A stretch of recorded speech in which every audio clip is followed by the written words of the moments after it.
Chittagong city কর্পোরেশনের মেয়রের মেয়াদ শেষ হয়েছে গত 22 ফেব্রুয়ারি। তবে সেকশন 6 উল্লেখ করে বর্তমান মেয়র ডাক্তার সাদাত হোসেন জানিয়েছেন, নির্বাচন না হওয়া পর্যন্ত তিনি দায়িত্বে থাকবেন।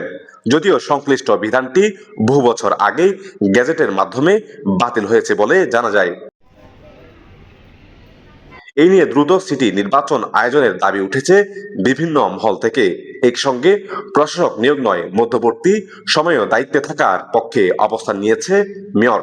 তার সাম্প্রতিক বক্তব্যে দাবি করা হয়, আদালত সাবেক মেয়রের মেয়াদকে অবৈধ ঘোষণায় বর্তমান পর্ষদের মেয়াদ গণনা নতুন করে শুরু হয়েছে, যা 2029 সাল পর্যন্ত বহাল থাকতে পারে। কিন্তু সিটি কর্পোরেশনের আইনের মেয়াদ নির্ধারিত হয় ব্যক্তির নামে নয়, পরিষদের প্রথম সভার তারিখ অনুযায়ী। সেই সভা অনুষ্ঠিত হয়েছিল গত 23 ফেব্রুয়ারি 2021 সালে। স্থানীয় সরকার মন্ত্রণালয়ের চিঠিতেও বর্তমান পরিষদের মেয়াদের শেষ তারিখ 22 ফেব্রুয়ারি 2026 হিসেবে উল্লেখ রয়েছে। পরবর্তী গেজেটেও কেবল নাম প্রতিস্থাপনের কথা বলা হয়েছে, মেয়াদ পরিবর্তনের ইঙ্গিত নেই। আইনের 7 নম্বর ধারায় মেয়াদ শেষে প্রশাসক নিয়োগের বিধান রয়েছে।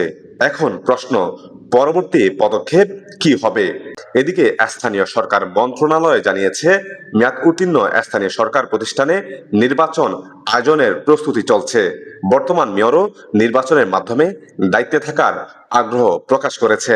কোর্টের যে ইনস্ট্রাকশন আছে, ওই ইনস্ট্রাকশনের মাধ্যমে আমি 29 সাল পর্যন্ত যে থাকতে পারবো এটা আছে। তারপরে আমি বলেছি যে একটা ক্রেডিবল একটা ইলেকশন, আমি একটা ক্রেডিবল ইলেকশন চেয়েছি, যেহেতু গণতন্ত্রের স্বার্থে, অ্যাজ ওয়েল এস আমাদের যেহেতু ওয়ার্ড কমিশনাররা নেই, যার কারণে কাঙ্ক্ষিত যে সেবা আমাদের পাওয়ার কথা, সেই সেবা জনগণকে দেওয়ার জন্য আমরা কিছু চিন্তাভাবনা আমার ছিল। এই জন্য আমি বলেছি, সারা বাংলাদেশে যেহেতু কমিশনাররা নেই, সেই কমিশনারগুলোকে যাতে দেওয়া হয় এবং যাতে করে প্রাপ্ত সেবাটা তারা পায়, এই জন্য আমি কিন্তু বলেছি যে একটা গণতান্ত্রিক ইলেকশনের কথা।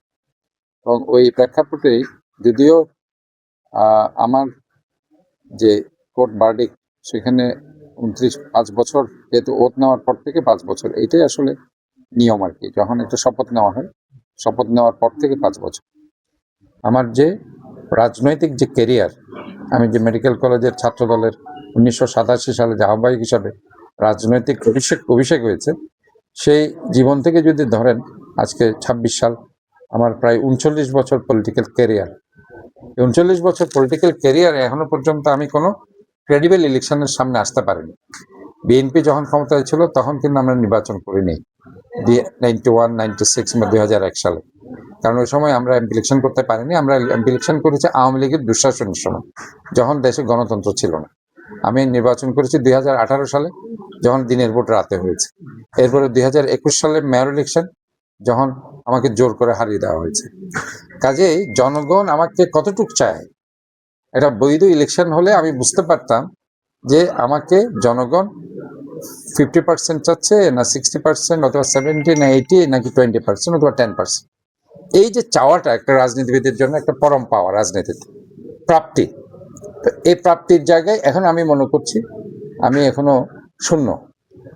তা আমি এই জন্য একটা ক্রেডিবল ইলেকশনের কথা বলছি, যার মাধ্যমে আমি বুঝতে পারবো আসলে আমাকে মানুষ কতটুকু চায়, আদৌ চায় কিনা। এবং এটাই কিন্তু গণতন্ত্র। আলাউদ্দিন হোসেন দুলালের প্রতিবেদনে শিশির আজাদ, দৈনিক নয়া বাংলা ডিজিটাল।